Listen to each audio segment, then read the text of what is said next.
Holy and gracious God, we give you thanks for your presence in our lives and all the evidences all around us that points to the truth, to the fact that you are with us, because we experience you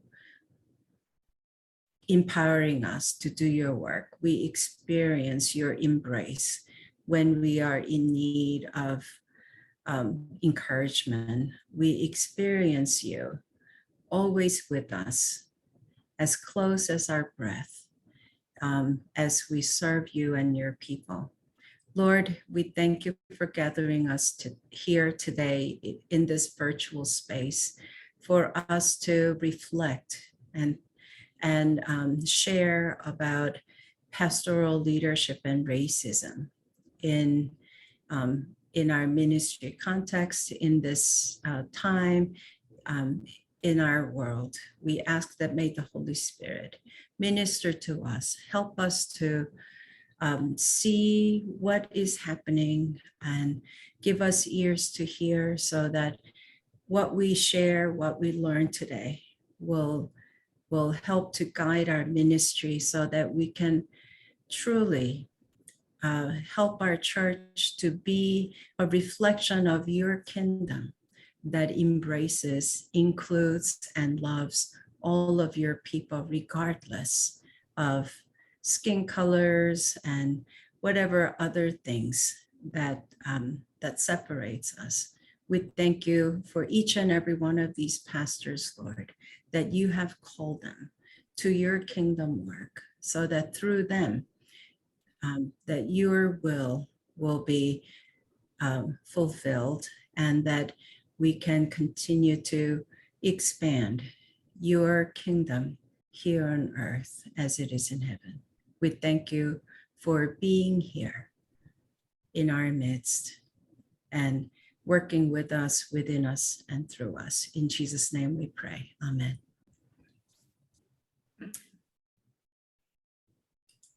Okay, so FYI, I'm sure all of you have seen the message that it is being recorded. And so although, so just be sure that you share whatever you feel that you're comfortable sharing with others who are not here in this space. Okay? Yes?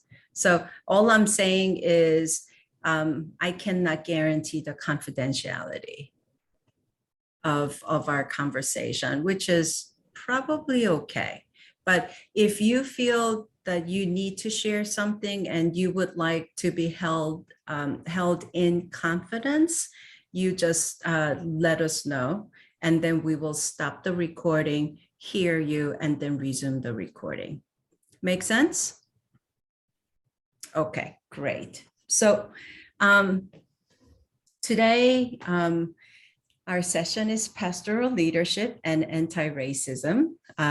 Yay, fun, very fun and exciting subject for all of us.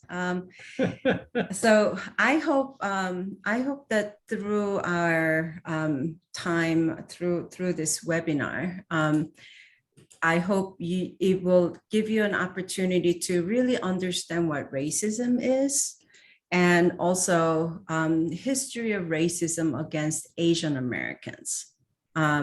Because oftentimes racism has been understood as an issue between Blacks and whites. And so for us Asians who are neither Black nor white, it doesn't pertain to us. And so I'm going to share with you some history, basically helping us to know that we are subject of racism as Asians in the United States. And then we will conclude our time reflecting on the pastoral leadership and anti-racism and how to pastor in our churches and in our communities to combat the sin of racism. Okay. So let's just take, like, we don't want to take too long. So I said here, quick 60-second sharing, but if you can make it in 30 seconds, you will get a star. Okay, so just share your name and your conference. I know this is great. Like, we've all met and we know each other, but sometimes just as a reminder's sake, like which conference you are from, your most recent experience of racism, and assessment of your congregation regarding racism issue. Right? Any questions regarding these questions? Okay, so again, we don't have a lot of time. I wish we had like 4 hours, then we could have time to reflect more and talk more, but we only have 2. So we need to talk fast and we need to really move along. So just your name, ministry location, your most recent experience of racism. And if you can't think of any, it's okay. Just say pass on that. And then assessment of your congregation regarding racism issue, where you think your congregation is. Okay. And we are going to use mutual invitation. We all remember what that is. So I'm going to invite your 반장, 전주현 목사님, to start us. And then when you're done, just invite someone else and we will continue until everyone has had a chance. Okay, so go. Hi, my name is Ju Yeon-jeon, and I'm from Northern Learning Conference. The most recent experience that I had was from last congregation, but not from the congregation, but from the neighborhood. So me and my daughter, at the time she was like 5, and we were walking on the street. It's mostly as white Caucasian, population there.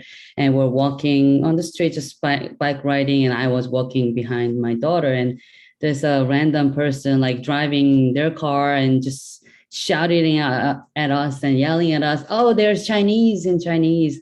Hey, Chinese." And I didn't look back because I'm not a Chinese. So I just keep going, but I felt so pounding my, heart. And my daughter thankfully didn't hear them, what they were saying. She was just, playing, but I felt really terrified.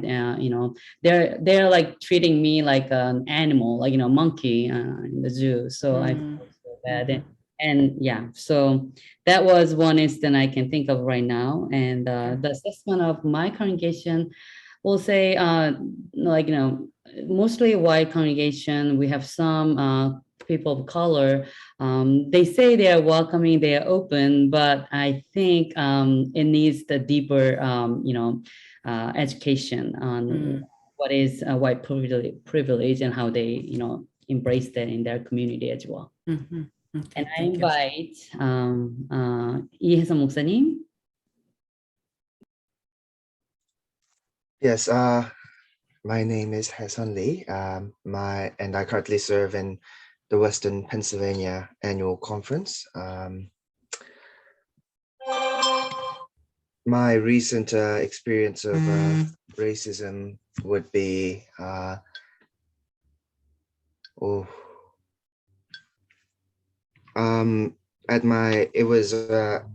was at a different town, not where I currently serve, but a neighboring town, and I was just walking by the street, and someone passing by in a car just shouted, "Go back to where you came from." And I couldn't react because they were just passing by in a car. Assessment of congregation regarding racism issues. Where I serve is predominantly white. According to the census record, it is 99.64% white, and other 0.36% is other. So people, I think, aren't well aware of racism issues, mainly because of issues around exposure. People do not have experience interacting with people of other races, so they do not know how to act. Mhm. I would like to invite Reverend Grace Pak. Hi, my name is Grace Pak. I'm currently serving the Milford in the Upper New York Conference. And then also my local community, it consists of, well, most of white people. And also, well, it means that my congregation also consists of, well, mostly white people. But very interestingly, I have seen some churches which consist of some of, well, most of white people and some of black people. But my church congregation consists of with most of white people and some of Asians, except us, except my family. So there is a family of Filipinos, and then there is also a family of Taiwans.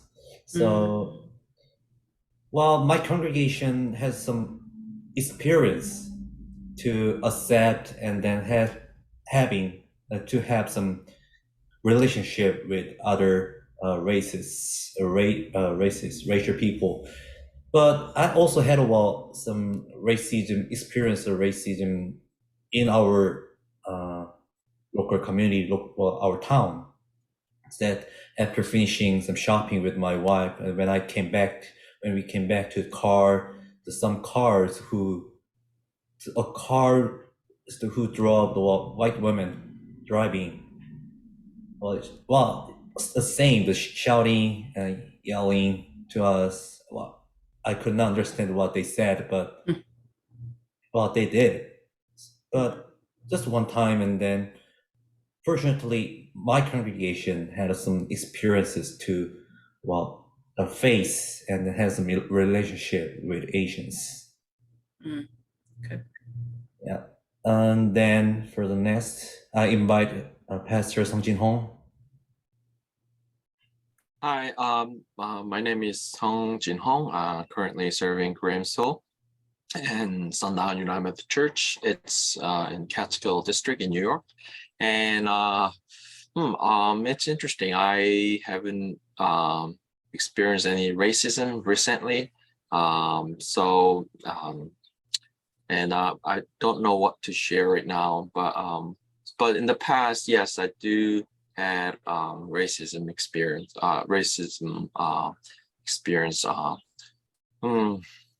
But just yeah, I don't know.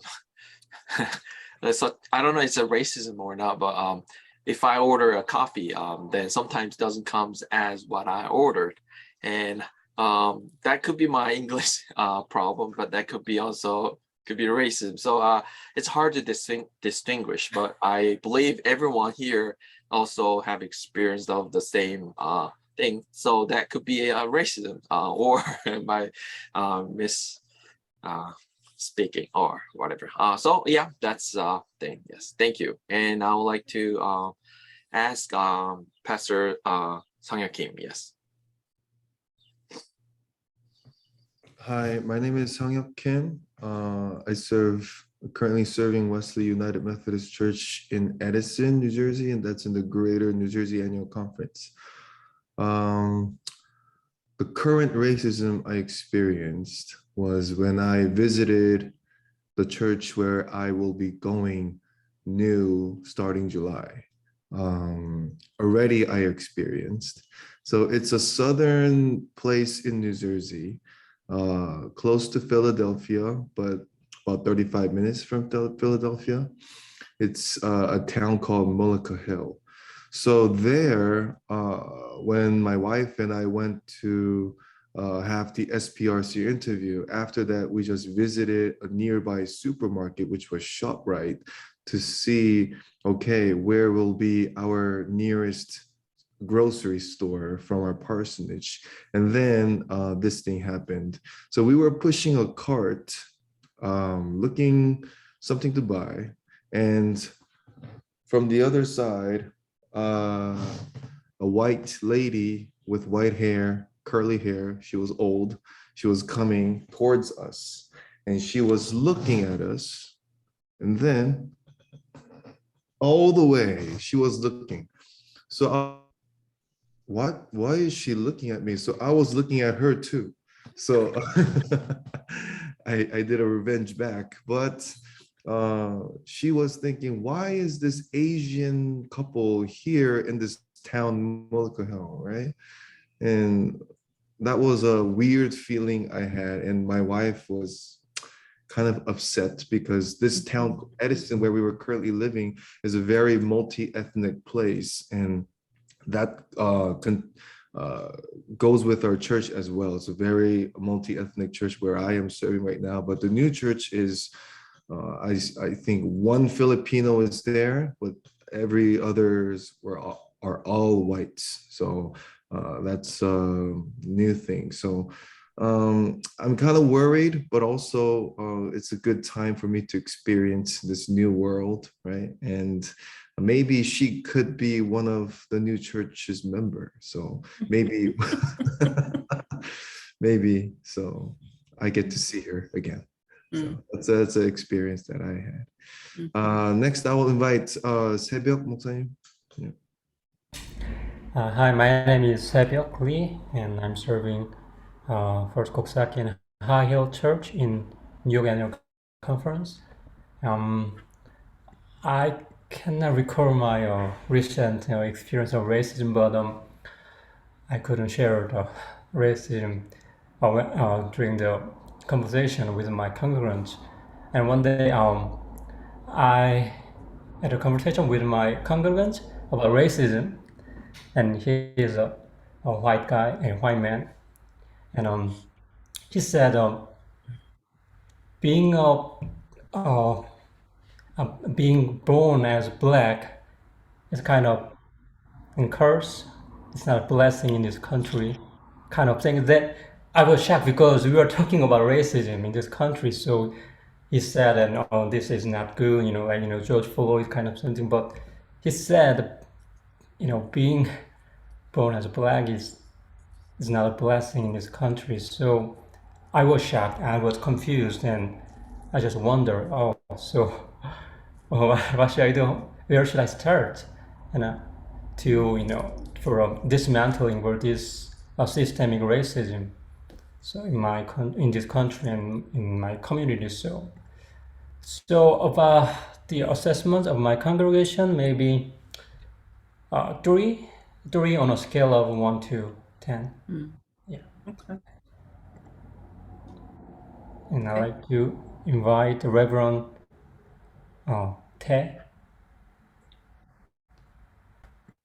Yes, my name is Tay Park, and my ministry location is South Carolina, at Myrtle Beach. My most experience of racism is when, in my first, not this appointment, but my first appointment, my previous appointment, I had a pastor who was either insensitive or racist, but we were doing a visitation for a funeral service for a family, and he said something very insensitive to the family, and like the situation kind of got awkward. And then all of a sudden, out of nowhere, he just goes, "Well, Tay eats dogs." That's what he said, and I was just mind blown about that. So that was my most recent experience. And the assessment of my congregation currently is that I think they welcome me and they love me, but I think they're sort of colorblind and ignorant a bit about these type of issues. And I invite Pastor Young Min Kim.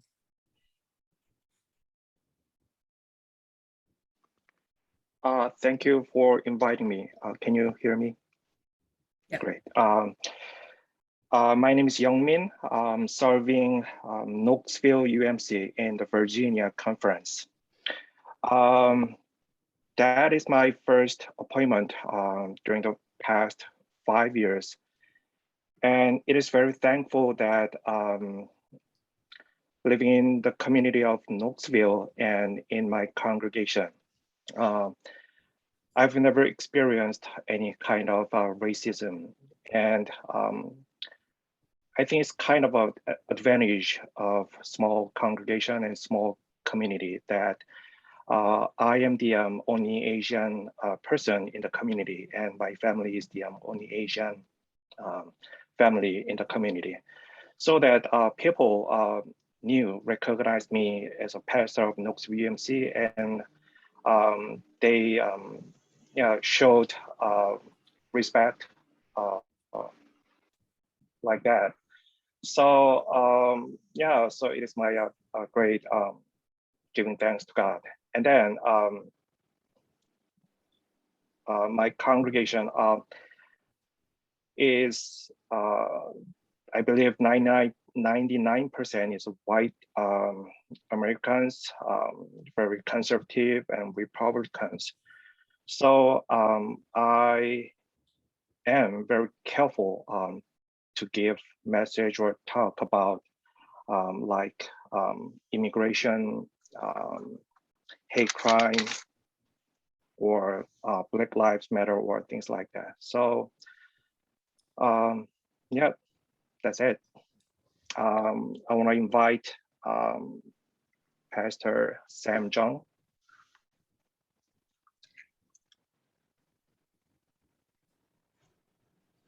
Yes.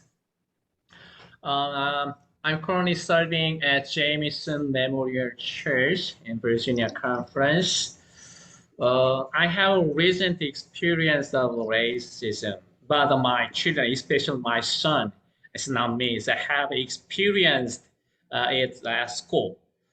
Since the school is in a very rural, small elementary school, there are only 2 Asian students there. As a result, even the students knew my son was Korean, coming from the Korean. But one student intentionally said my son was Chinese. Are you Chinese? Is even my son? No, I'm Korean. But I know you're Chinese. Go to Chinese. You are coming from a virus country to prepare the pandemic.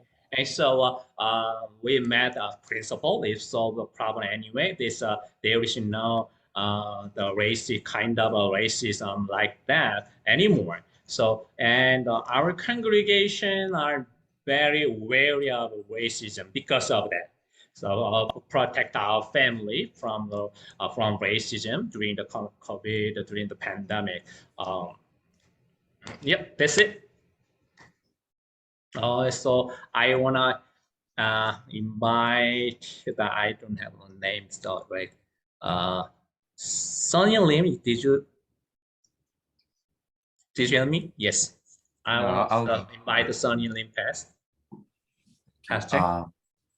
Well, my name is Sunny Lim, as you can see on the screen, and I'm currently serving North Carolina Conference, a local church called the Trinity United Methodist Church in Kingston, which is a rural area. I mean, it's quite close to Raleigh, like crowded places, but it is regarded as rural area because of there's a small population. And my recent experience of racism, I think that the racism that as an Asian person that I experienced is most of them are subtle. I mean, that you have to ask yourself if it is it a racism, or is it something that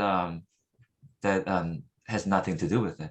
But one thing that I remember, like as a clearly a form of racism, but not intended to be, was in my previous appointment, not with my congregation, but when I was dropping off my kids at school.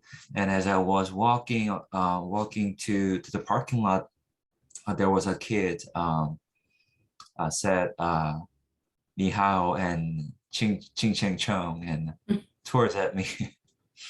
Well, I guess she was, I mean, that kid was trying to like communicate with me, I mean, in a foreign language, but but I felt offended regardless.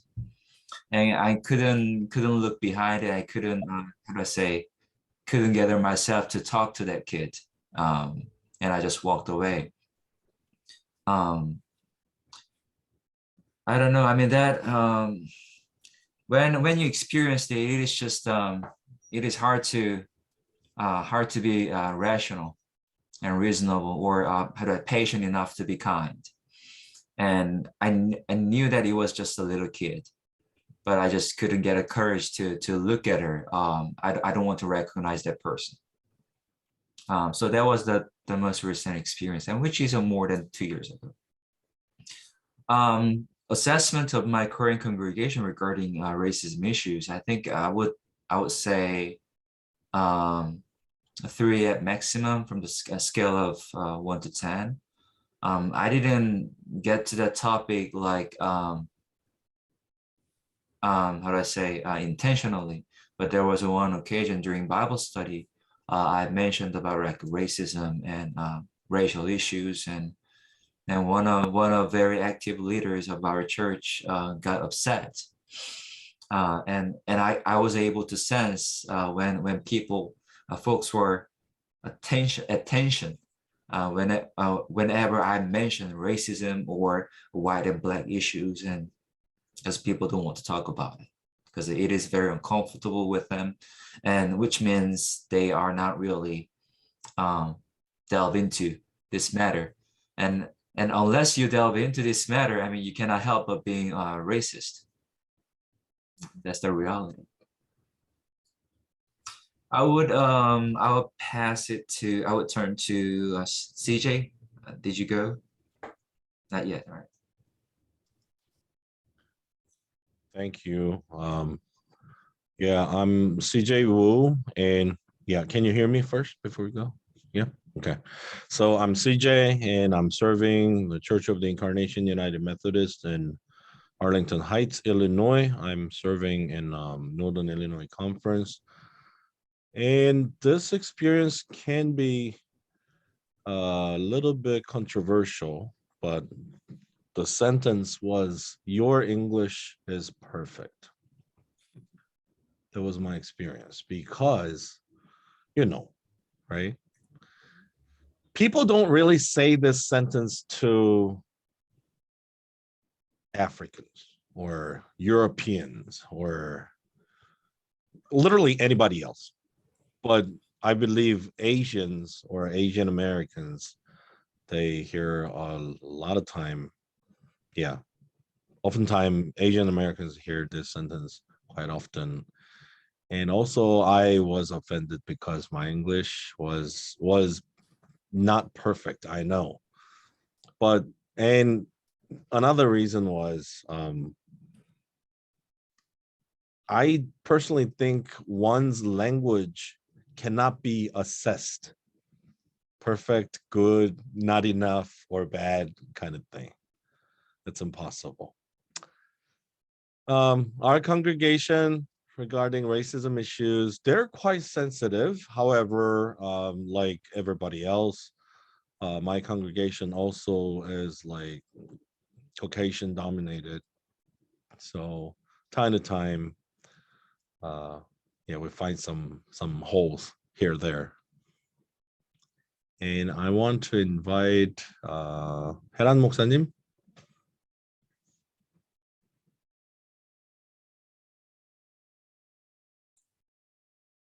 Hi, everyone. Thank you for inviting me. Yeah. I'm serving Mount Zion United Methodist Church in Bucyrus, East Ohio Conference. And I have been appointed a new church for Wellington First United Methodist Church from July 1st.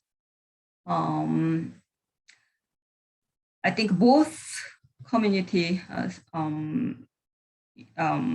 according to the census, yes, 98% of white. And my church members, only one Chinese adopted from China, but except her, all white. Yes. I have experienced about 1 year ago about kind of racism when I drove in front of the library, of the Cyrus Library.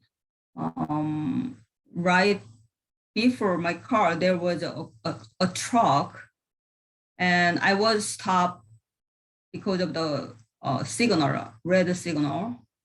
And then two of young people pointed at me from the truck, the front car, and with F word, and then go back to your home like that. They didn't know who I am, but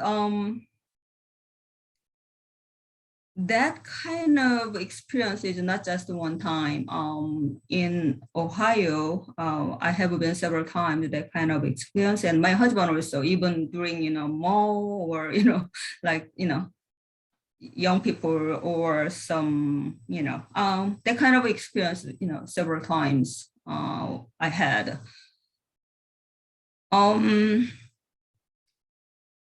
I have been, I mean, even cars, honking on me. And when I went to the grocery, young boy, just pointed at me and, kind of, chinks like that. But I believe that education is very important because, where the boy or young people learn about that attitude. I believe that is from parents or the kind of I'm just focused on the education, and yes, that kind of yes. So yeah, I would like to share the diversity, the beauty of diversity with the church members. I tried. And it worked. It has been work little by little, and I try to share the diversity with the community as well. But yeah. Thank you. Thank you. Could you call the next person? Lydia Han. Is she here? Hello, everyone. Hi. Thank you again. I'm serving in New York Annual Conference, Long Island East District, Bellport, UMC. My most recent experience of racism, our church that I got appointed last summer, I noticed that Bellport is divided into North Bellport and the Bellport. North Bellport is near train track. They are predominantly Black Americans, and South, where I am right now, is white American. And assessment about congregation regarding racism issue, I haven't experienced anything yet because my former pastors were Korean and Japanese. So I am the third ethnic pastor. But my former pastor, Korean pastor, was leaving, and she said, "Be careful. You have two lay leaders. They don't get along well because one is really against the Black Lives Matter. He even preached on Sunday, and the other one is really supporting the Black Lives Matter." So she was warning me as she was leaving. That's all. Good, thank you. Who would you like to invite? I'd like to invite Jungmin Lee. Did you share? Okay, thank you. My name is Jungmin Lee, and I'm serving in Indiana Conference, and I've got a new appointment in the Columbus, Indiana area, not Ohio, and coming July. And I did not yet have any experience with racism. I think because I live in a kind of college town, So, and there are a lot of different race in here. So the most people have an open mind.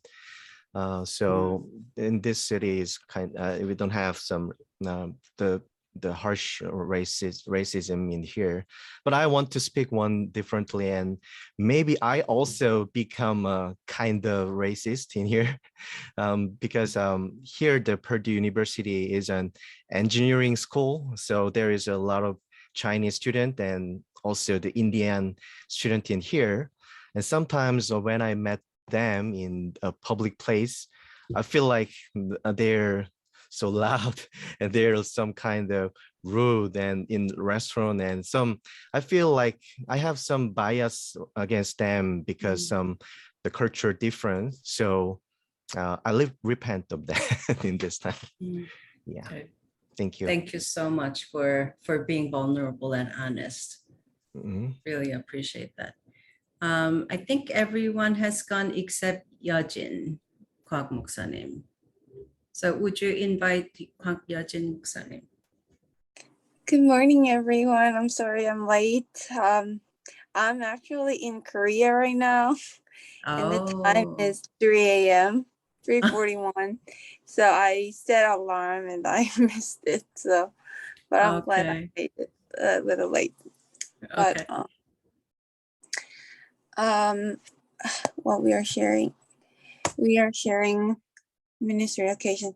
So I've been serving in the past 2 years as a campus minister at Georgia Tech, and also children and family outreach pastor in Grace United Methodist Church in Atlanta. Mm-hmm. My most recent experience of racism is actually when I was in Uber. I was in the back seat, and the driver, I don't remember their race, but the person started rolling down the window and then started saying out loud that, "Do you smell something garlic?" And then at the time I didn't eat at all. And I was like, no, but he or she, I don't remember, but the person started talking, "Oh, I smell garlic and I don't like it." And I catch it after hearing a couple of times the person mentioned garlic, and I catch that the person is intentionally mentioning garlic to me. And it was a kind of indirect way of saying that I'm Asian. So that was kind of unpleasant experience for me.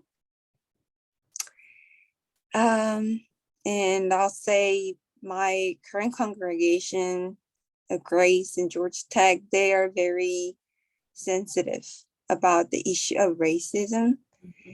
And actually my kids in the church is 95% Black. And I try to be more sensitive as their pastor. And in the campus ministry, the congregation, the student population, haven't had reflect the diversity on campus, but now we are moving toward diversity and inclusivity, and we are trying to bring the issue of racism on the table. So I think we are going into the right direction. Great. Thank you so much. And thank you for zooming in all the way from Korea at 3 a.m. And you are certainly inspiring all of us to be more diligent of participating, and your participation, each and every one of your participation matters to the whole cohort and the community. So thank you. So everyone has had a chance to share? Yes. So for our purpose, we're just going to ask the participants, and we're going to skip over 이성호 목사님 and 감독님, if you don't mind, just for the time's sake. So all of you, and thank you for sharing, all of you shared some kind of experience of racism. And so what we're going to be doing is just basically, most of you probably know all of this, so it may be just a review, and or it may be a way for you to find ways to share it with your congregation when the opportunity presents itself. So understanding racism, there are different types of racism, as you all know. So there are personal racism, and many of you have expressed personal racism that you have experienced in your communities, right? So personal racism, it's kind of what you are experiencing from another person. And interpersonal racism is kind of very similar also. So personal racism is very good example is when Lee Jong-min 목사님 shared that, I am biased towards other Asians, Indian Asians and Chinese Asians, when they're so loud in public places and so forth. That's personal racism. Interpersonal racism is kind of what you have all shared, what you are experiencing by someone making rude comments or honking at you and all that. That's interpersonal racism. Internalized racism. Now, what would that be? Anyone explain what internalized racism is? CJ Wu's example. Okay. Is perfect. That kind of. Yes. So internalized racism and everyone, actually everyone is also subject to internalized racism. And so I don't know if you ever heard the word colorism. Have you ever heard the word colorism? If yes, no. So there is something called colorism where especially people of color, they will do anything and everything to make sure that their skin is whiter than what it is.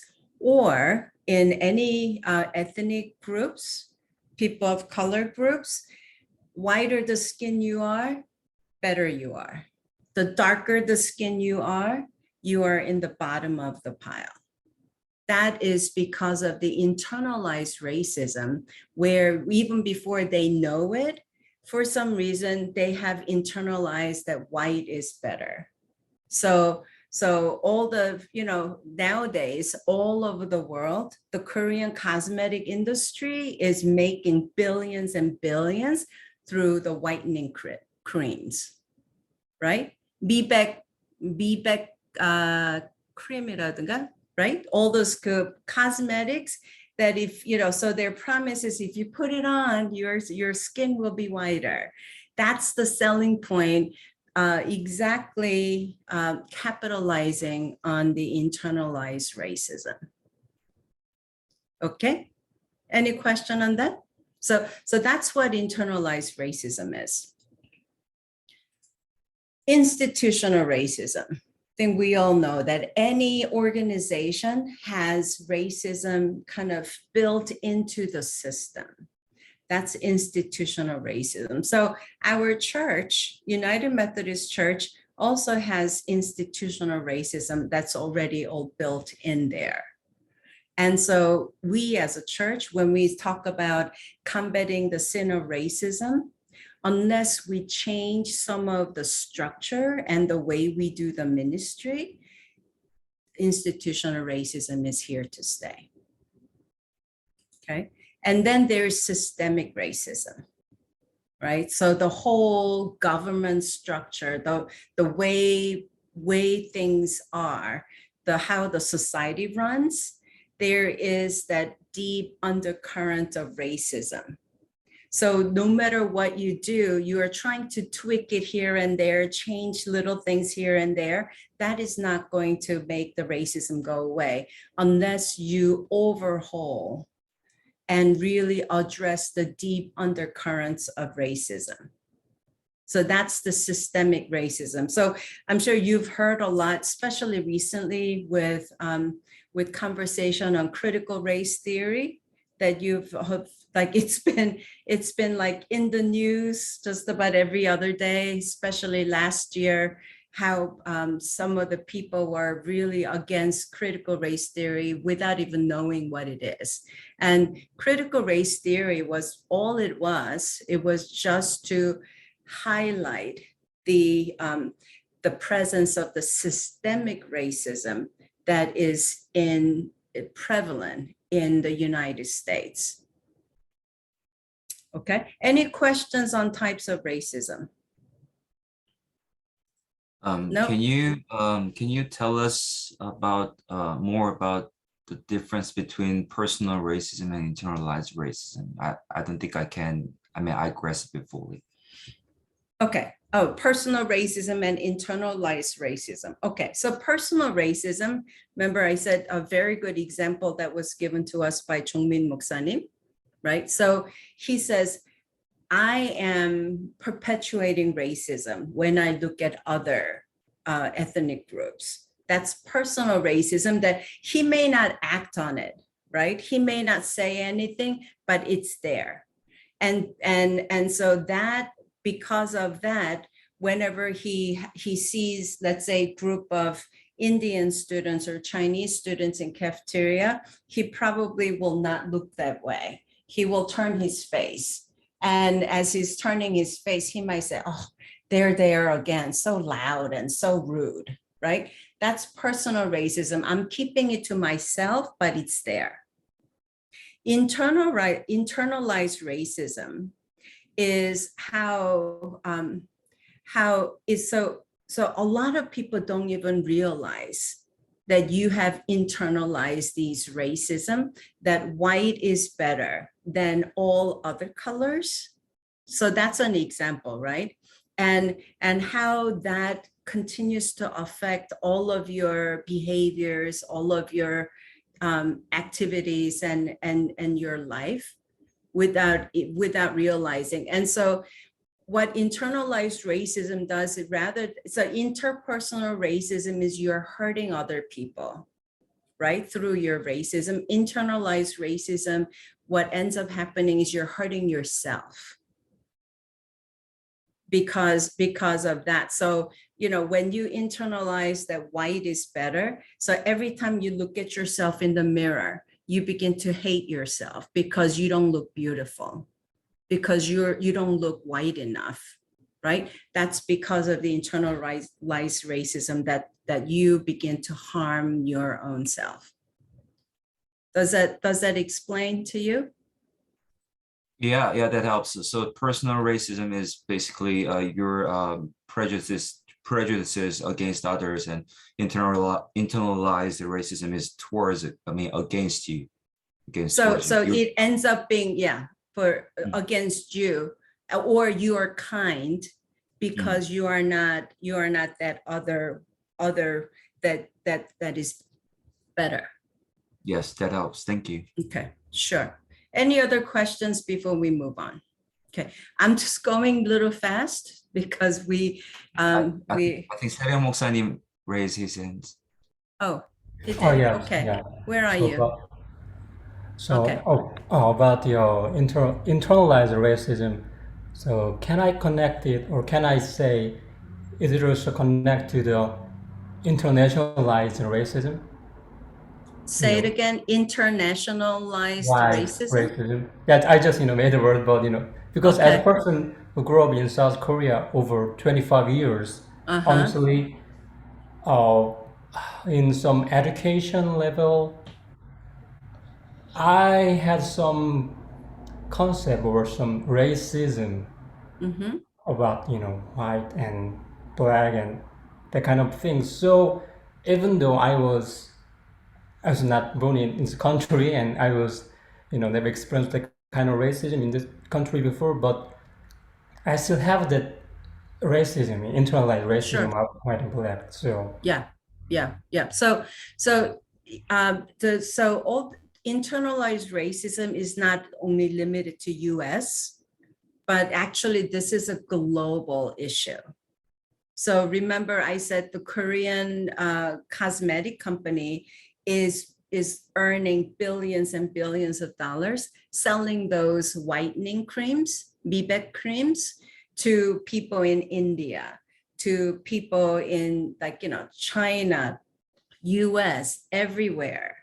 And so so as you said, you were born and raised and you lived in Korea for 25 years and you are here. But when you were in Korea, you were still taught some of those some of those racistic ideals. And so, that you have internalized it. So that's in you. And as you're living here in US, without even you knowing it and understanding it, sometimes that comes up, that surfaces, right? So most common, another common thing about internalized racism, especially for us, Koreans, is the anti-Blackness is also part of the internalized racism. So, I remember growing up in Korea back way long time ago, right? When on a very rare occasion, we would see Black person walking on the streets, then people call out, right? What do they say? What do they say? 감둥이. Yeah. And so just by hearing that, what does it teach? What does it teach of a 7-year-old just watching that scene? Is like, oh, it's not good to be Black, right? And so then that kind of gets into my psyche, that becomes internalized. And then that's how we begin to develop the anti-Blackness. And so if we have anti-Blackness, then what does that mean? White is better. And so we continually strive to look like whites, right? So that's the effect of the internalized racism. Okay, can we move on? So now ask yourself, is racism considered an issue only between Black and white Americans?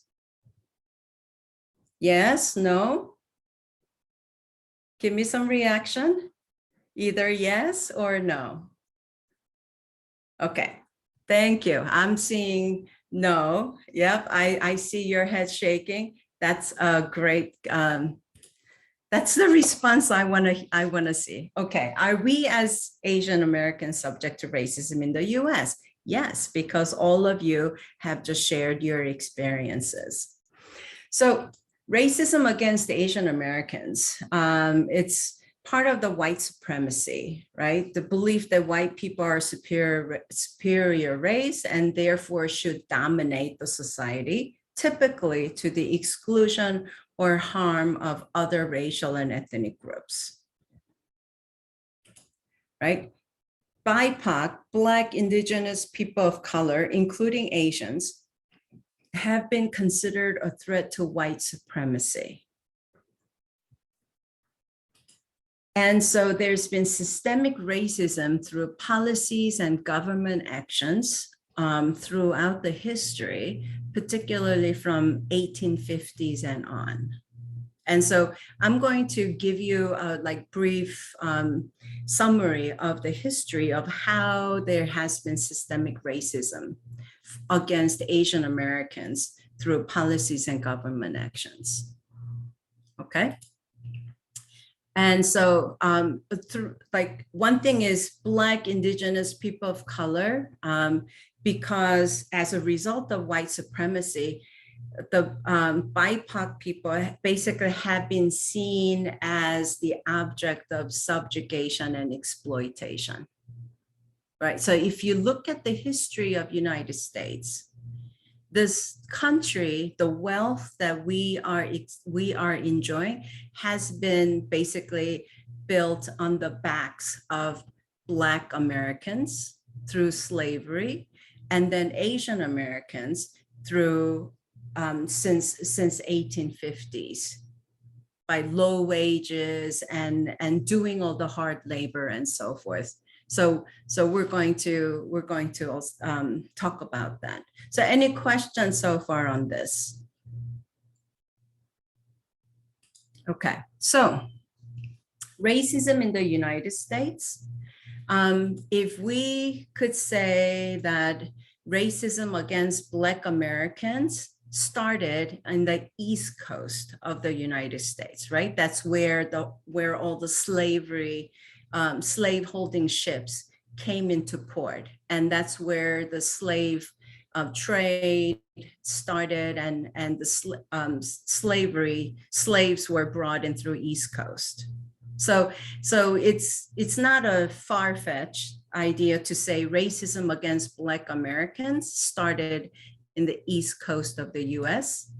We could say the racism against Asian people started in the West Coast, right? Because West Coast California is basically where the ports where Asian immigrants started coming in to US in the 1850s.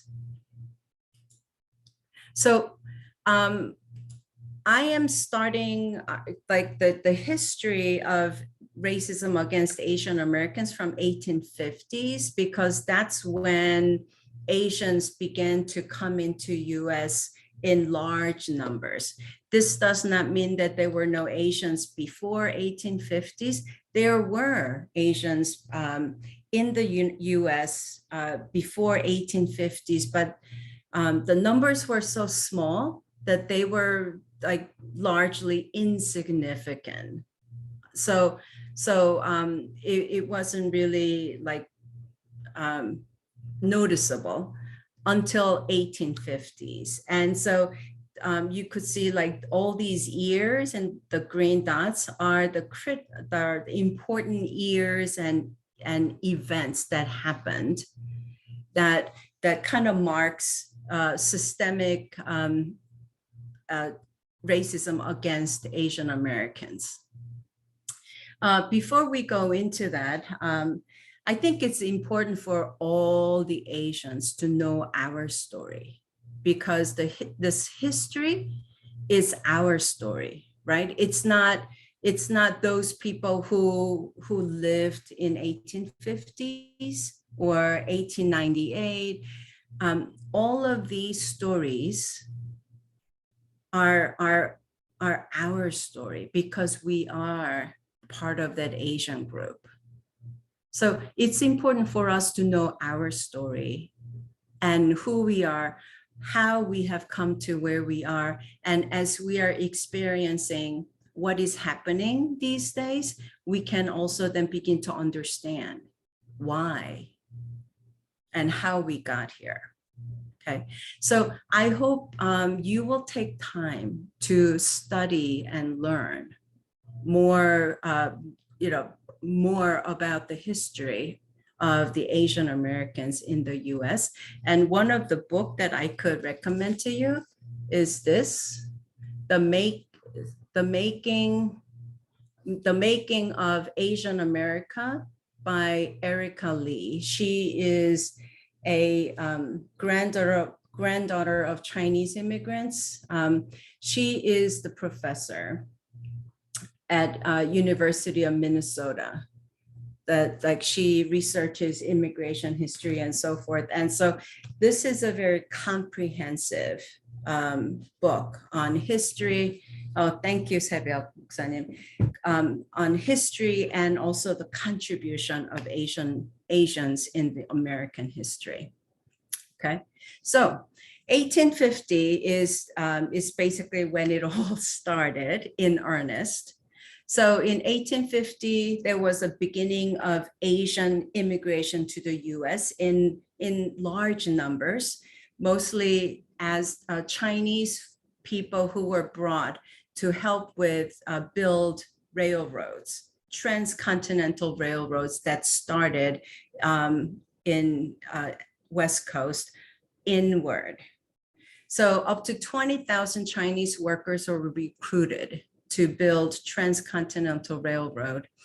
And at one point, Chinese represented 20% of California's labor force by 1870. So in 20 years, right? In just 20% of California's labor force, while they constituted 0.002% of US population. So as a whole, it's so tiny, but in California, it was 20% of the labor population, 20% of the people who were working at the time. So in California, of course, it's significant number, right? 20% is big. And so as in 20 years, as the number of Chinese workers grew, then the complaints started. They are taking away our jobs. You know, does this sound familiar to you? Yes? When have we heard this? From who? Toward who? Toward Mexican. Towards Mexicans. Yeah, recently as 3-4 years ago. And it continues, right? So it's not anything new that the rhetorics that we are hearing, it just been there, it just surfaces, it gets louder from time to time, depending on what people are feeling or what they're afraid of. So in 1850, because of the Chinese workers, they began to feel threatened because the numbers were growing. So in 1882, because the Chinese were coming in to take away our jobs, and so seriously, is it really true that Chinese immigrants are taking away all the jobs away? In truth, so these new immigrants, they are doing the hardest labor that nobody wants to do. But just because they're beginning to see more and more of them, so then the rhetoric is they're taking away our job. If things don't go right, they are the easy target that they can blame.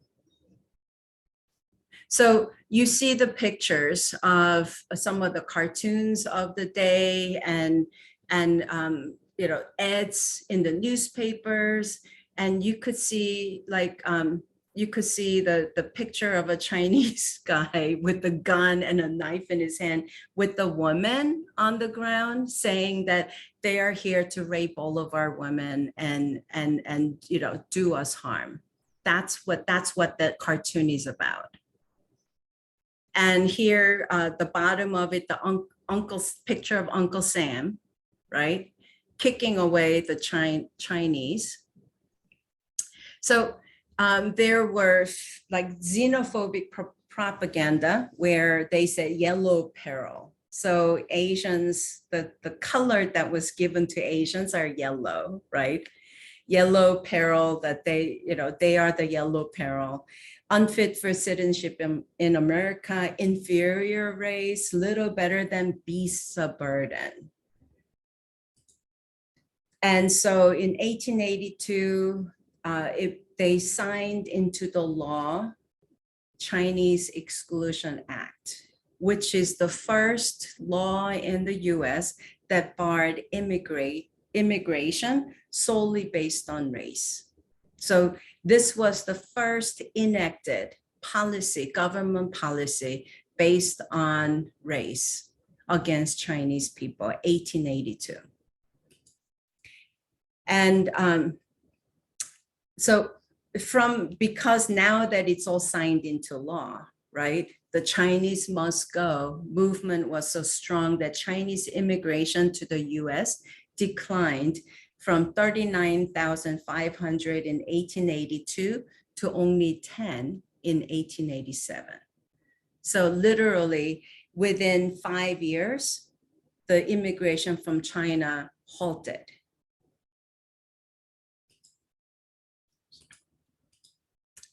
And then 1898 is when the annexation of the Philippines took place. So Philippines was a Spanish colony, and there was a Spanish-American War where Americans won the war. So naturally, Philippines became now American colony. So 1898 was the annexation.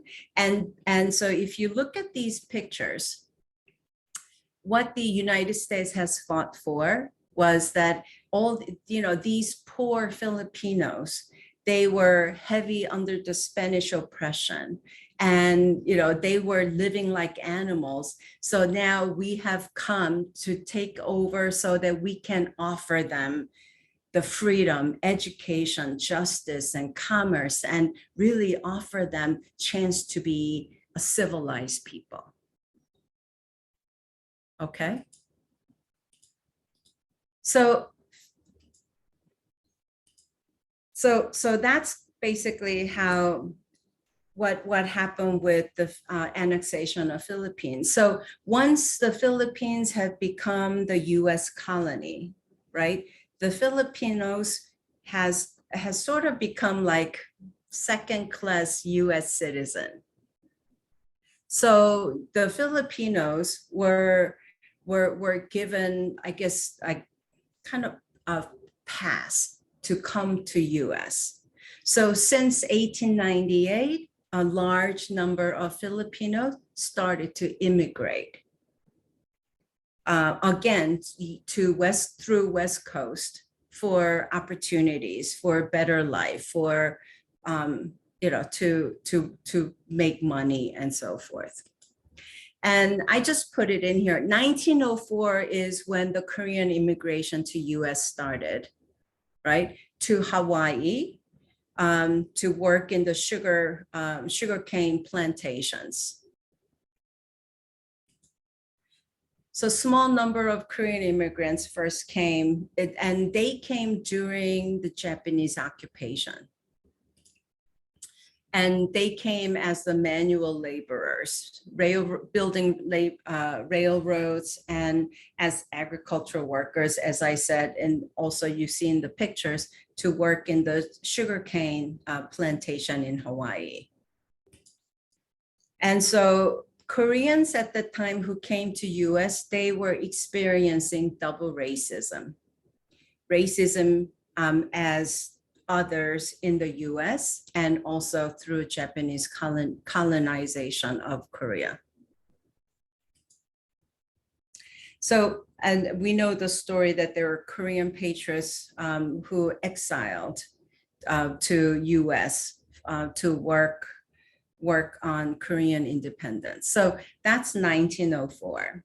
And then 1913 and 1920 is there another policy taken place, California Alien and Land Law, which means that Japanese and Asians, they are not allowed to own properties. So if you don't have the right to own properties, basically, it means that you cannot move forward in terms of growing in your what's the word? So if you cannot own the land, which means you cannot own your own business, and so there's no way for you to move ahead in terms of gathering wealth and so forth.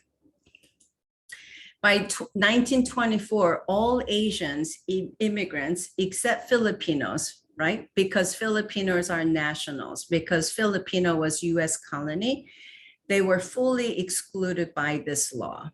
So any Asian could not own any property.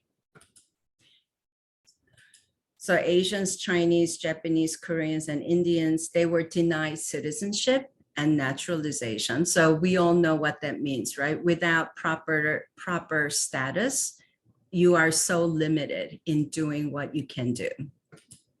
And you are not able to lease or own, prevented from marrying Caucasians.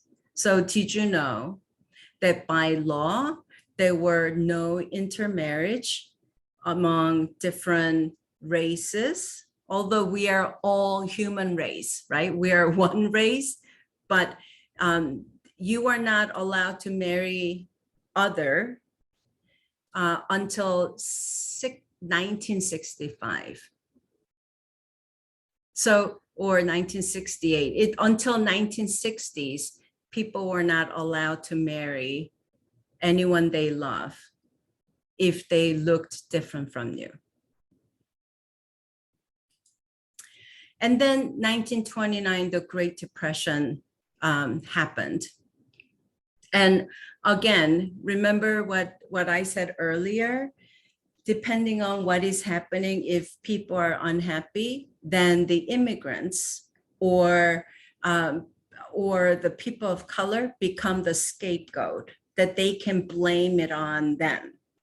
It's because of them we are having these difficulties. So by 1929, Filipinos were basically the major group who were able to experience some prosperity, right? And also by then, Filipinos were the largest number of in terms of immigrants and I'm talking all of these mostly on West Coast, right? The immigration number wasn't as large and they have not yet made their way eastward. So it was mostly on the West Coast. And so with Great Depression, there were anti-Filipino movements. And so there were riots in Watsonville. Basically, a group of people with guns went in and started just shooting and killing Filipinos. And also among the employers, there were Do Not Employ Filipino Pact. And so any farm owners, if they needed help, they said, don't employ Filipinos. And so some of those employers who went against it and decided to employ Filipinos, what happened was then the town folks will come in and raid the farm. So there were, that's what was happening in the 1920s and 29 through the Great Depression. So by 1935, another policy was put in place called Tidings and McDuffie Act, which limited Filipino migration to US to 50 persons per year. So basically, literally like, okay, no more Filipinos, we don't want them coming here anymore. Okay, and then the World War II happened. And 1942 to 1946, as Japanese partnered with Nazi Germany to fight against the West, right? The internment of Japanese Americans took place. In February 1942, President Roosevelt signed Executive Order 9066 to incarcerate people under suspicion as enemies to inland internment camps for 4 years.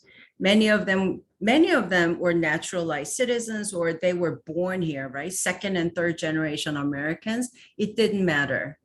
As long as if you were Japanese descent, then you were all rounded up and put into these internment camps for 4 years, which means you lost everything that you have worked for throughout your life.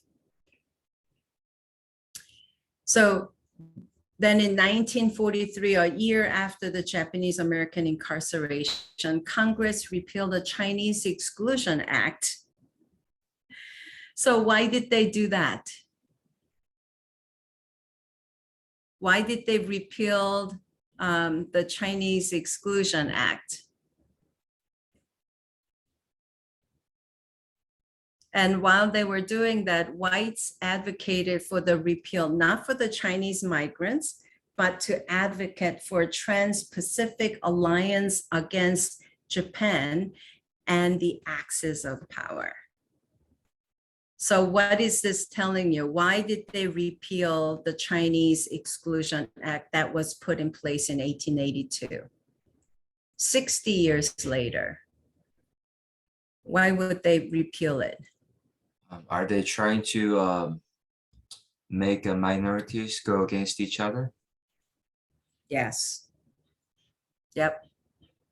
So basically, okay, we close our doors to Japanese. We put all the Japanese away in internment camps. So now we're going to open our door to Chinese. And so now China and Japan, they are now at against each other. Another reason is also because now that all the Japanese people are taken away and put away, right? They need people to fill that void, to do the work. Where are they going to get the people to fill that void and do all the work? They need to bring in new people. And so they opened the door to China and repealed the Chinese Exclusion Act so that Chinese people can come in. And then 1965,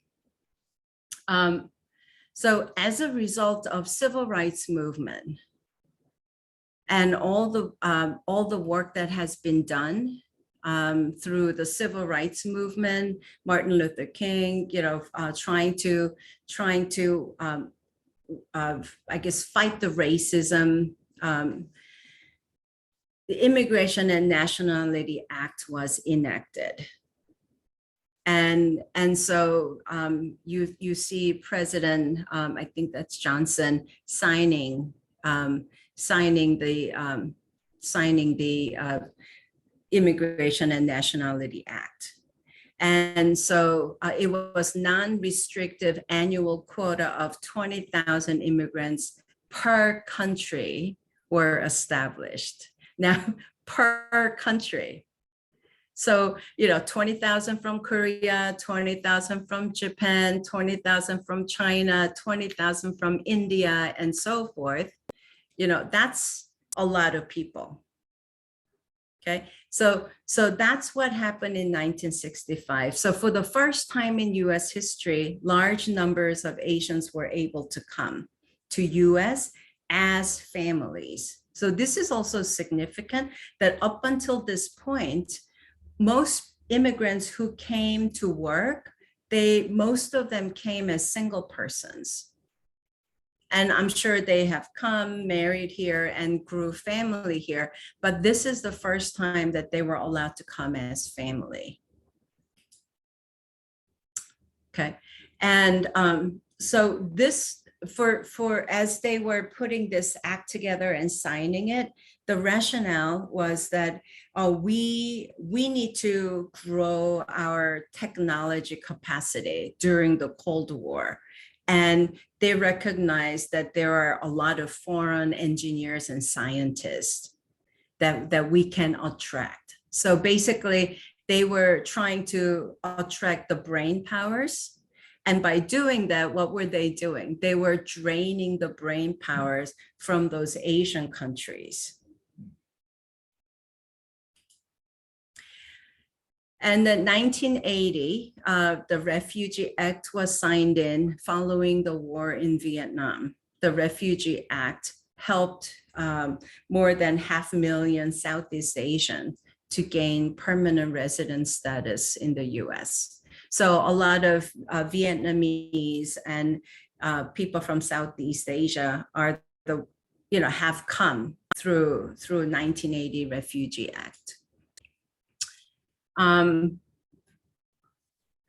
So in 1987, the Emiratian Homecoming Act became the law permitting foreign-born children of American soldiers, many of whom were orphans, and their families to immigrate to US. So, I think we know the story, right? When the American soldiers came to Korea, there were a lot of children that were born, right? 혼혈아, yeah? And there were many of them in Korea, in Vietnam, anywhere there were American soldiers. And so this act enabled those children to come to US. Okay. So then in 2020, we all have seen and experienced the violence against Asian Americans during COVID-19. And so this was like at the early onset of COVID-19, that 3 out of 10 Asian Americans, 31% said they've been subjected to racist slurs and jokes, a lot of which many of you have shared that you experienced. And majority of Asian Americans, 58%, say it is more common for them, for people to express racist views since the outbreak of COVID. And then, you've heard Stop AAPI Hate. That's the website where you could go. You're able to get all the information of all the hate crimes, discrimination that has been experienced. And since then, we've seen so much. We've actually seen too much. The Atlanta shootings. There's been shooting in Texas, Dallas area a couple weeks ago.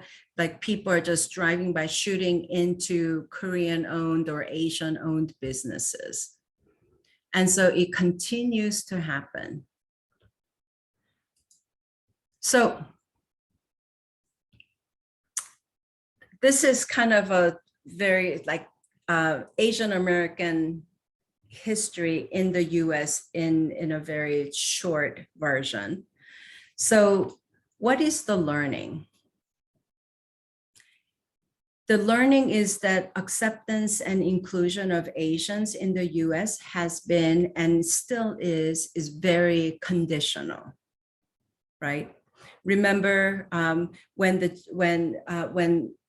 during 1940s, when America was at war with Japan, right? Then they opened the door to Chinese. It's like very conditional depending on what is happening.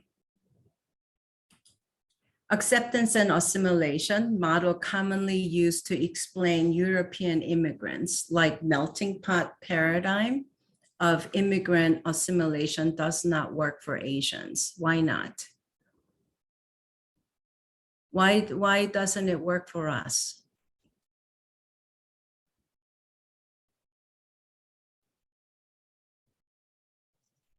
We're not actually melted down there. I'm sorry?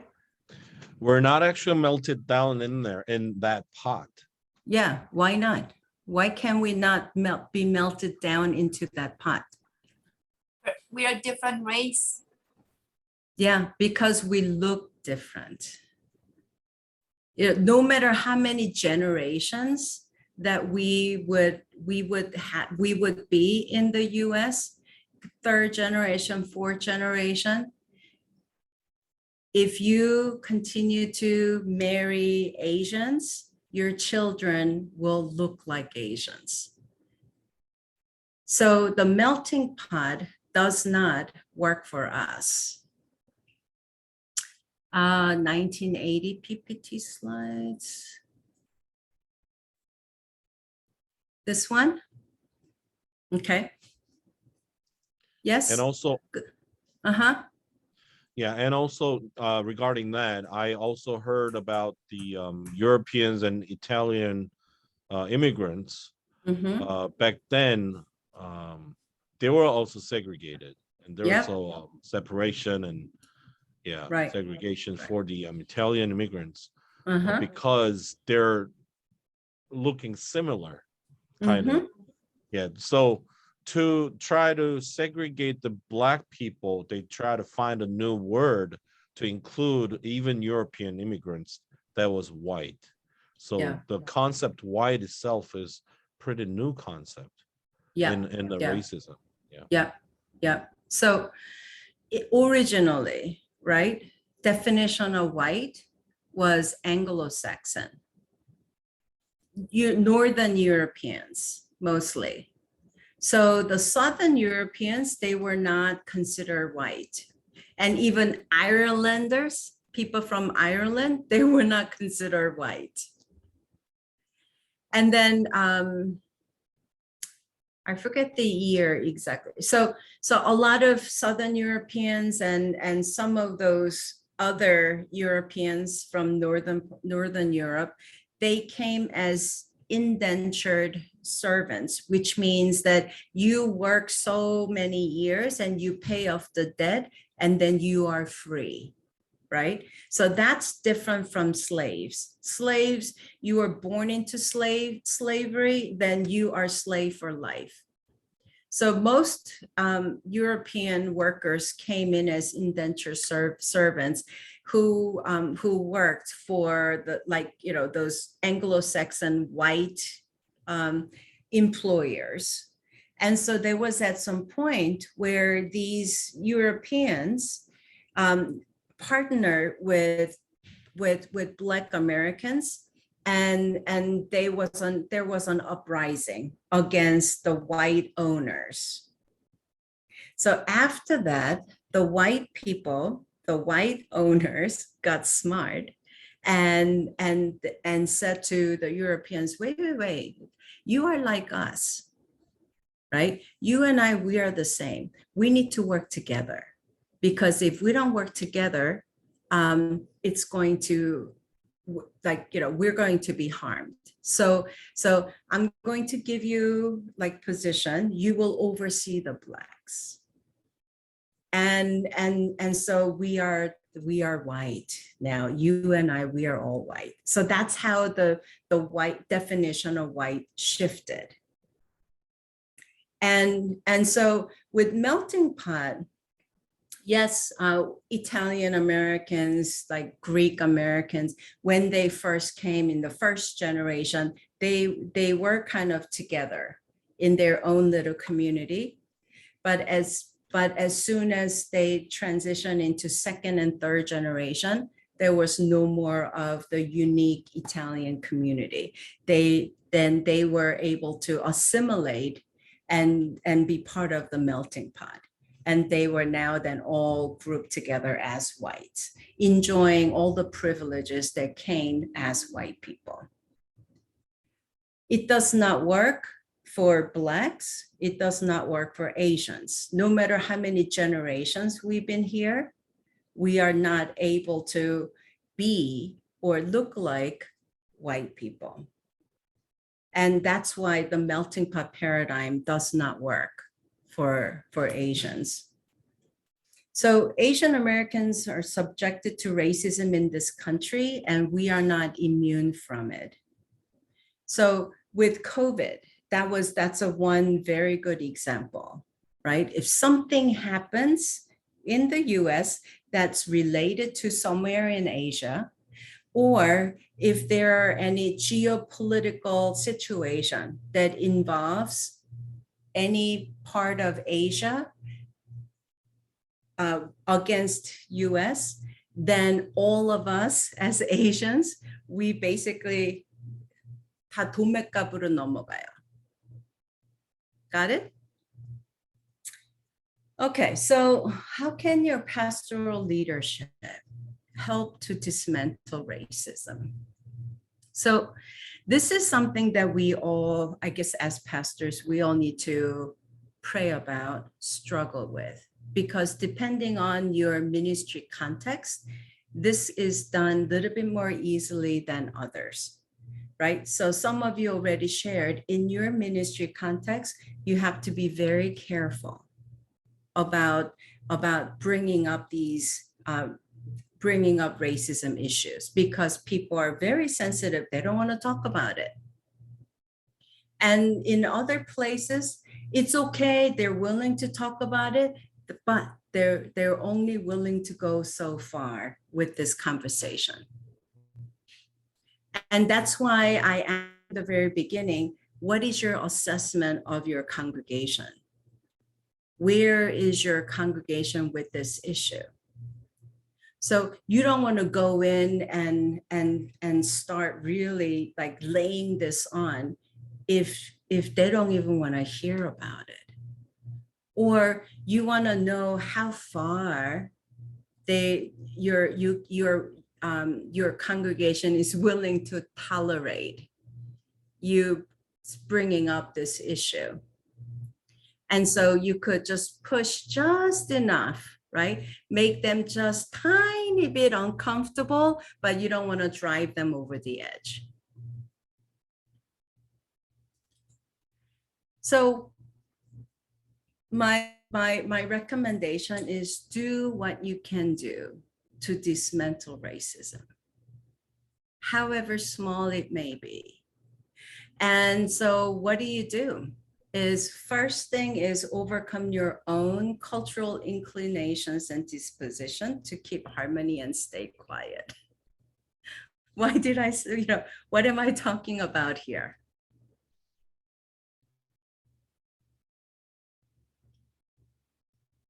Why is this the first thing on do what you can do?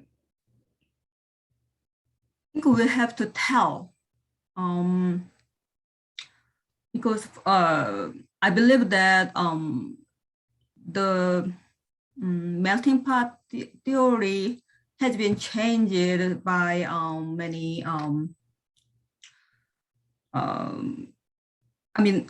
salad bar. Did you ever hear about salad bar theory? Yeah. Oh yeah, salad bowl theory. Right. Yeah, salad bar theory. Yes. Yeah. So because. I'm sorry, I'm just gonna cut you in, cut in here. So, people talk about salad bars, salad bowl, and how each of us, everyone has to be allowed to be who they are. So it's great in theory, right? But in practice, it does not happen. And also the salad bowl theory, depending on where you are, right? People even heard about it, or people have never heard about it. So salad bowl theory is still, I was thinking about it in 1980s. So 40 years later, it's still a concept that is new to many people.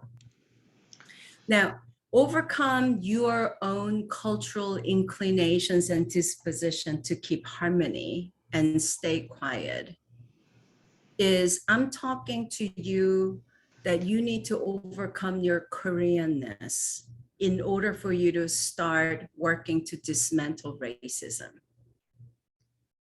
So as Koreans and most Asians, right? Our culture, the way our original culture has shaped us to be just go along, don't make waves, keep your head down, just be quiet. That's the Asian culture. So since 1850, Asians have been subject to racism, not just personal, interpersonal, but systemic racism, because the policy, the law has been put in specifically to keep us out, specifically to harm the Asians. But what has been done?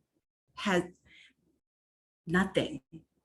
Asian community has just taken it all, just kept quiet, did not fight back. Okay, until 1970s, I believe it's in Detroit, Peter Chen, I think was his name, a Chinese young man was beaten to death by two white men with baseball bats a day before his wedding, just because he was Asian. It was in Detroit where Ford and those car companies had big plants. And it was about the time when Japanese cars started to coming in to the US. So the automaker industry was declining. It was their job, their livelihood. And so out of the resentment, they killed an innocent person. That was probably the first incident that really brought the outcry of the Asian American community. See, as Asians, our inclination is to keep harmony and stay quiet. And so many pastors in their congregation don't talk about racism or don't talk about any of these issues in their own churches. And so if we as pastors don't lift up these issues to the people that we are serving, who's going to tell them that this is sin? God is not the kind of, the God that we worship has created all of us in our diversity. And if we think of anyone less than who they are, right? Because the way they look, because where they're from, then we as Christians, we are going against God. And so if the pastors don't tell them, who will? Oops, sorry. So in Esther, we all know the story of Esther, right? When Esther's uncle, Mordecai, asked Esther, like, now look, Esther, you are in that position that you are able to do something. You need to do something. And this is what he said. Do not think that because you are in the king's house, you alone of all the Jews will escape. For if you remain silent at this time, relief and deliverance for the Jews will arise from another place, but you and your father's family will perish. And who knows but that you have come to your royal position for such a time as this. For who knows that God had called you to ministry and placed you in your ministry, in your congregation for such a time as this, so that through you, the church can truly become what they were called to be. So being silent is being complicit in the injustice of racism.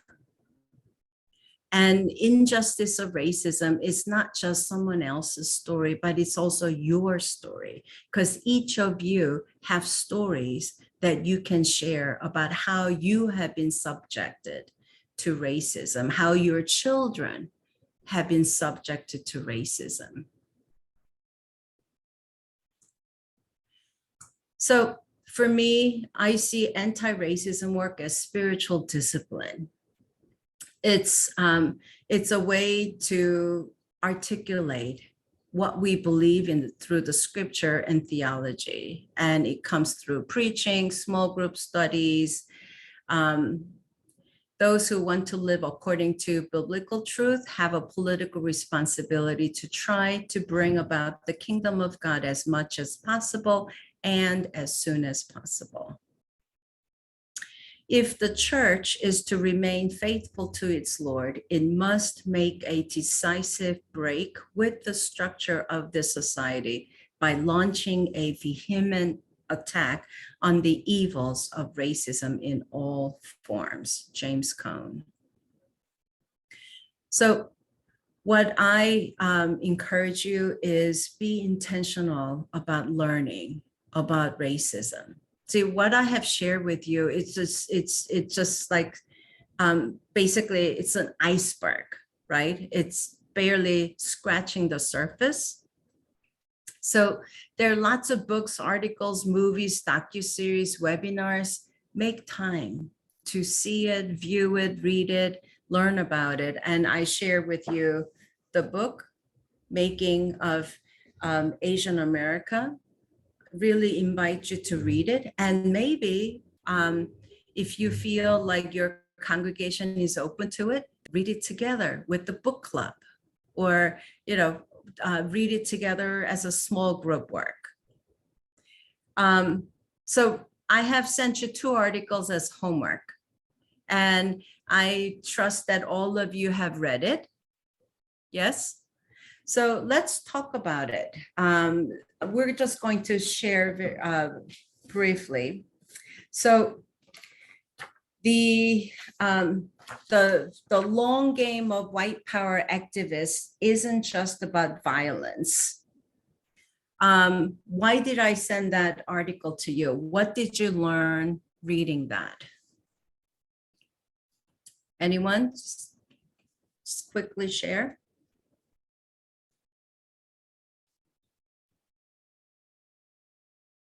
What did you learn from that article? So this was written right after the Buffalo massacre that happened a few weeks ago.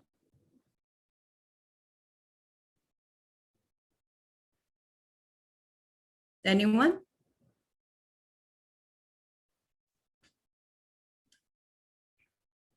So this article at least tries to get at why this happened, right?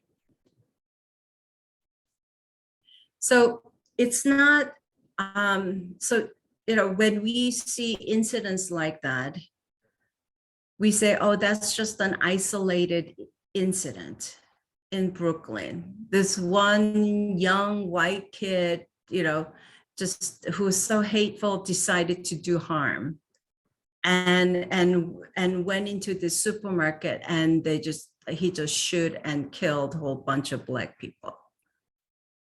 It's much more than that. So here's so you need to, as a pastor, it's important for us to have a big picture, right? And with this big picture, then we're able to begin to see what's happening. Because what has happened in Buffalo, or all the other hate crimes that we've been seeing, it's not isolated incidents here and there, but they're all connected. So currently, most of you are serving, most of your churches are in very white communities, right? And so some of you, the community you're serving is 99.6% white. So in the US currently, the percentage of population is 60-40, right? You've seen those numbers. So currently we are at 60%. Some according to some other research articles, some people say 55%. So 55 to 60% white in our population. So that means 40 to 45% people of color. Now, and they're saying in 20 years, the dominant, non-dominant, majority, minority number is going to shift in 20 years. So in 20 years, white people will no longer be majority. And people of color will be bigger in number. Okay, what is this telling us? There will What be are you hearing? more segregation and division amongst the nation between white and non-white. Between non-white and non-white. And your article that you sent us tells us a story that the pastor realized the congregation feels very uncomfortable talking about racism. Sure. But they're okay to talk about other political topics like abortions and other issues. Right. But when it comes to racism, they don't want to talk about it. They're avoid. So pastor is very concerned. That was the article was about it. Yep. So remember what I said about racism. It's the white supremacy, right? It's all about keeping the white supremacy, that white people on top. That's the focus. So let's say when with the whole population, when 90% of the people are white and only the 10% are people of color, how do the white people feel? They didn't really. CJ? Okay, I'm sorry. So, Let's give CJ. Yeah, in the current flow, they try to control the number of immigrants or people of color, at least in the United States, so that they, as a white, they could keep the supremacy in numbers. However, in the current flow, like you said, in the 20 years, it'll be subversive. Right. So white supremacy cannot be kept in numbers, meaning they will be minority in numbers. However, still they will want to keep their supremacy in some sense, meaning that their reaction towards the racism or try to keep their white supremacy, their reaction will be more violent or even getting worse. And also within the Second Amendment, they all got their weapons and guns, and we all saw the assault weapons on January 6th. Oh yeah. So it's getting worse. Even with those small numbers. Right.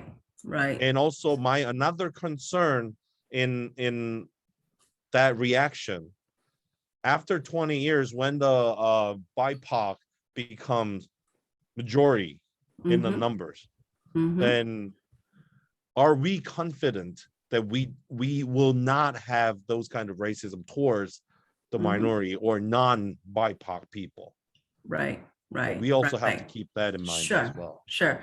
So that's something we need to when we get there, right? After 20 years, 30 years, or 40 years. But right now, what you all need to understand is the trend, right? As the population is shifting, that's why we are seeing increased violence against people of color.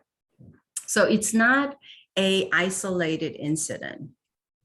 And so there is a real fear among white people as they are seeing in their community, in their church, in their pulpit. Now they're seeing BIPOC people. More and more of them are coming. Oh my gosh, what's going to happen to us? What's happening to our country? We need to stop this. We need to do something. That's the fear that is driving all of these violence. So it's important for you as pastors to understand that, see that trend, understand their fear. And so what does the scripture say about the fear of our white brothers and sisters? How can you as a pastor minister to them, so that they're able to overcome that fear and see the vision of God who created all of this diversity, right? So that's the work that all of us are called to. Hesan Moksanim, you had your hand up.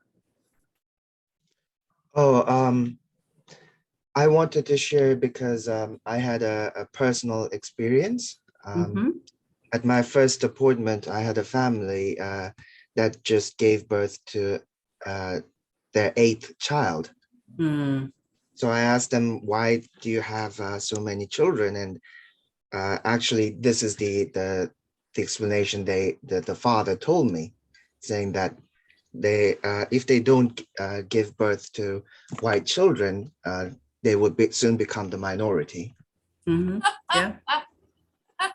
Well, that's the reality. That's the reality for white people, because they are seeing the numbers.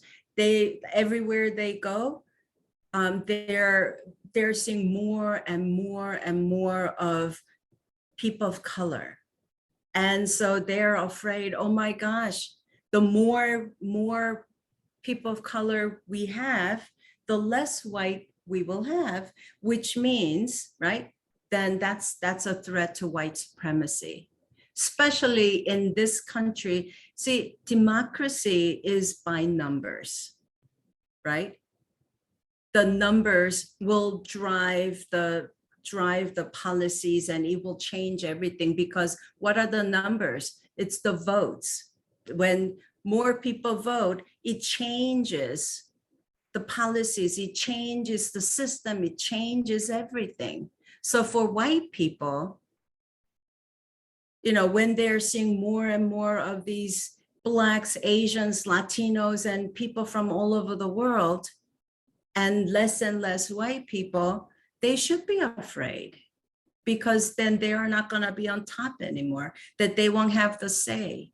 They won't have the control of who gets better piece of the pie. So that's what's happening. And it's important for you to understand that as you are pastoring Caucasian congregations especially. Make sense? So it's important for you to be intentionally learning, and I hope you are reading newspapers, or at least stay with what's happening in the world, in the US, at least reading through the article headlines, so that you are kept abreast of what's going on, because you need to see all these big pictures in order for you to minister. Okay? Recognize your own privilege. Now, all of you as pastors, you have a lot of privileges.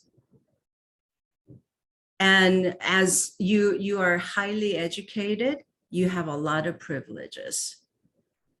It's important to recognize your own privilege so that you are able to also minister with those folks who do not have the kind of privileges that we have. Recognize that the history of racism keeps repeating with different players, right? We talked about that already. They're taking away our jobs. That was said in the 1850s toward Chinese. And we also hear it's it happening in Korea. South Koreans are practicing racism against those immigrants. Sure, absolutely. I mean, that's the human human part, sad to say. And what does the Bible teaches us is that if you think you are on top, then you need to be very careful and humble yourself so that you are able to serve those who are lower than you, right? Isn't that what Jesus taught? So, Paulo Freire is Latin American who has worked very, very hard on all of these, washing one's hands of the conflict between the powerful and the powerless, means to side with the powerful, not to be neutral, right? There is no such thing as neutral zone. If you are quiet, it means that you are siding with the powerful. And just be careful. See, as Asians, our position is always precarious, right? Just because stays are good, we are closer to white, don't think that we're gonna be just like them. Because as COVID has taught us, anything can happen any moment. And don't think that Japanese internment will not happen again. It could happen, you know, just like that. It would not take much. And that's why we need to be diligent, preaching, teaching, talking about this so that we prevent these kind of racism and sin. Okay, so confronting our own racism and anti-Blackness, Christian mandate, we all know. Philippines, you know, we all know that whatever affects one directly affects all indirectly. I can never be what I ought to be until you are what you ought to be. This is the interrelated structure reality. So, you know, if those Black people in that supermarket that day, they were not safe, none of us are safe. Those children in Uvalde, they were not safe in their classroom. None of our children are safe.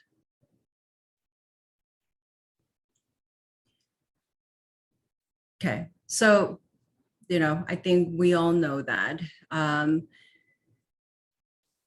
Final thoughts and questions. So what are you thinking after hearing all of this? I had a sermon on how Moses' wife was Ethiopian for the Native American Ministry Sunday. And it was a great opportunity to talk about how God does not show favoritism. God is against the racism. So now thank you for your lecture. And it's like provoking me with my mission. One of my mission is to educate and carefully and wisely by leading by the Holy Spirit to continue to find opportunities to teach the church how to have anti-racism, how to be culturally competent, and how to embrace people of other races, especially in order for them to not just to sustain, but for to give a birth to a new congregation. Otherwise, it's going to shut down. I don't know how long. Yeah. So thank you for teaching us this. Thank you. You're welcome. Now let's just, I know we're 3 minutes past, but we started a few minutes late. So I'm going, if it's okay with you, I'll just take full 2 hours. So can we just go around, say one thing that you're taking away from this session and how it's going to impact your ministry? And everyone gets 5 seconds. So just think about it and say in 5 seconds, very succinctly, what you take away, how it will impact your ministry. Okay, I'm just going to call your name. So I'm starting on my screen, top left. Let's start with you, 홍성진 목사님. I think history repeats every time. But if we learn from the history, then we can change. We know what's going to happen, so we can change the future. If we don't know the history, then we repeat and repeat and repeat. Absolutely. So I think that knowing the all the history of racism is very important to understand and to think about it, and then to plan for next future ministry. Yes, thank you. Okay. 이종민 목사님.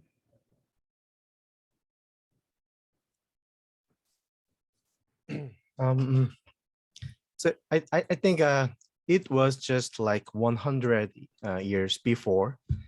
There was a kind of I shocked that kind of no Japanese, no Chinese, or everything. So it was just like 100 before. So Yeah. so but it changed after 100 years. So we had also hope, and we can a little small movement, but it can be the grow, and it can be the change everything. So yeah, that's the thing. Okay, thank you. 상원 목사님, would you share? Yeah, I will preach more about anti-racism and change it little by little. Because when I go to the Concord first, people came to me and said that, oh, you are the pastor of the Korean group that meet here? And I said, no. And they said that, oh, then are you an interim? I said, no. And after 1 year, they come and said, oh, are you still here? And so they sent people to bishop to change the pastor when I was appointed. But after 12 years, they said that don't go anywhere. So it takes some personal effort and your presence. Keep working on it. As Grace said, that you just do whatever you can do, little by little, without killing it. Just to work on it. Yeah. And someday you will have small fruit by the grace of God. Yes, amen. Yeah. CJ 목사님?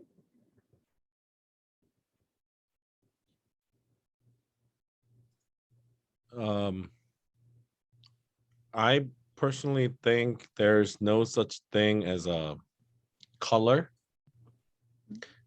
any color, including white, yellow, brown, and black. Nowadays, so many people are using it, but still those labelings are all wrong, and I don't believe it. But still, like Song Muksaim said, somehow I close to none. I actually preach about racism because I presume that our members are so sensitive about it. But still, I don't want to be quiet, but I just want to mention and speak up, and also try to be in this together with our congregation together. Okay, thank you. Sunny Lin 목사님. For me, it was good to learn a history of racism, specifically racism towards Asians. So usually when we get to attend like seminars or meetings about racism, we often get to hear about black and white, but our story is missing. But it was good to hear that, and it's also good to know which book I need to take a look. Thank you. Thank you. Okay. 덕렬 박 목사님. I was so impressed to hear, to see and hear that we have to have some intentional learning in our church communities. But because, as I shared about my experience of racism in my current ministry setting, that even though I had some experience that in my local town, but had no experience in my church community, so I just unconsciously thought that our church, our congregation is good. To keep some doing good for the racism, but it's very interesting and impressive to have some intentions to keep close to these issues in our church community. So yeah, that's what I felt. Okay, thank you. 헤란 유 목사님.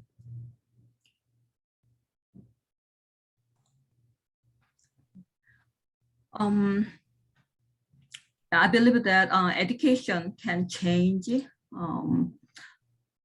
Since last October, I have been started telling about, share about the beauty of Korea with my congregation and the community. And then actually I hold the event, Korean cultural and Christian history event at the library, Bucyrus Public Library. And after that, some church invited to share the presentation about the Korean culture as well. For my new church, 5 seconds, please, very quickly. Okay, so I would like to share the beauty of diversity, beauty of Korea at new church. Yes. Okay, thank you. Tae 목사님. I'm taking away a lot of this, and a lot of thoughts are coming to my mind. Just really quickly, if what we discussed here and what CJ Pastor have said, things are going to get more violent as the years progress. So part of it, I'm thinking about how do we gracefully transition this, and how to disarm the anxiety that is felt through my current congregation. And secondly, can I be unbiased? So many things have happened to me personally, and part of me, it would be nice to see somebody else up there than a white person, but at the same time, Sure. I need to stand in the middle. Okay, thank you. 성혁 김 목사님. It was great to learn about the history. It was really touching moment for myself. Yes, I'm so proud to be an Asian and proud to be a person in my country. I will do the best as I have done living in this United States, and also survive in the new congregation, new church where I'll be going. Thank you. Thank you. 혜선님 목사님. Yes, I was able to get a more complete, more wider picture in my mind. So I think I can use that to apply in my ministry, especially when I lead my people and educate them about these issues. Okay, great. Thank you. 영민 김 목사님. I thought we are all hyphenated people physically. I mean, European American, Asian American, and even Hispanic American. So we are physically hyphenated. And also spiritually, we are all immigrants from heaven to earth and will return to heaven again. Okay. 새벽 목사님. Yes, well, thank you for your great lecture, and I learned a lot. And thinking about speaking, raising my voice.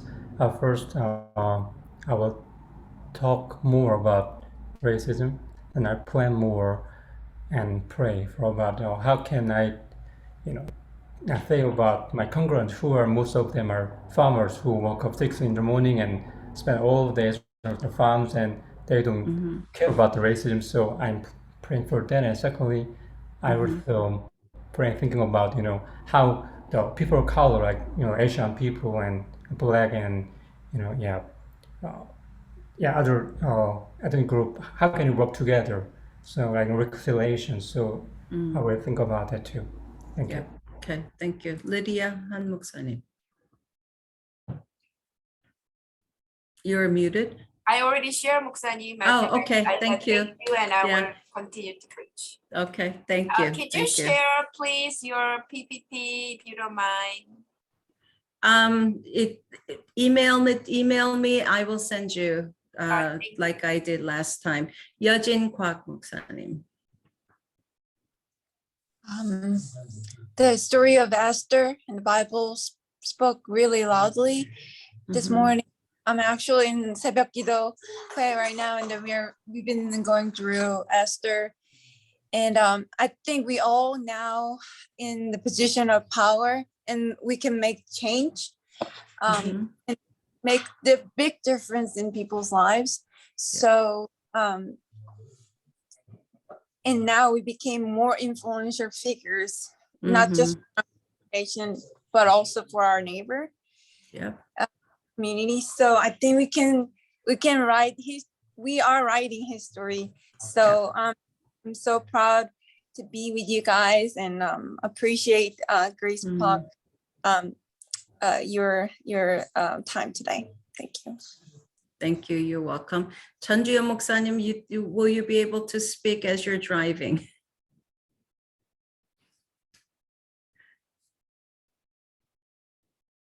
Oops. Oh yeah, I just parked actually. Also just food after the lesson, right? So, like I'm the overcoming the Koreanness. That's the most thing that I think really need to think about it. How I can do that. Mm-hmm. And I was kind of making excuses that I'm trying to teach the level of their understanding, but more like if I don't overcome myself in that boundary, I mean that Koreanness, who can do that? So it's a great time to learn the new things, also the great picture of the history of immigrants as well. Okay, great. Thank you. Thank you. Hi. So 상기정 목사님. Well, he's with a dentist, so he cannot talk. Okay. Okay. Thank you. Okay. Any questions before we close? All right. Thank you so much for coming today and engaging and paying attention. It is crucial for all of us as pastors to have the big picture, understand what's going on, and then as the resident theologian of the church that you are serving, what does God say about what is happening, and how can you share that voice so that our world can continue to move forward? So here's the thing, as long as the system of white supremacy is in place, the violence will continue and the violence will increase, right? So we need to create a new system where everyone is honored and valued equally. And so what does that look like? How do we do that? And as 곽여진 목사님 said, we are writing history, and writing history can go one way or the other. 50 years later, when our children and grandchildren look back and they could say, boy, you know, they wrote the history, really made it better for the world.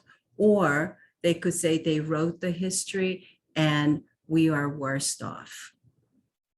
So we are writing history, and it's up to us what kind of story we want to write. And it requires all of us working together, raising our voices, and casting God's vision in our churches and in our world. Amen. And with that, may the Lord bless you and keep you. May the Lord make his face to shine upon you and be gracious to you. May the Lord turn his face towards you and give you peace, even as we struggle to do God's work, raising voices so that we can create a new world that reflects God's world. Amen. 감사합니다. Bye.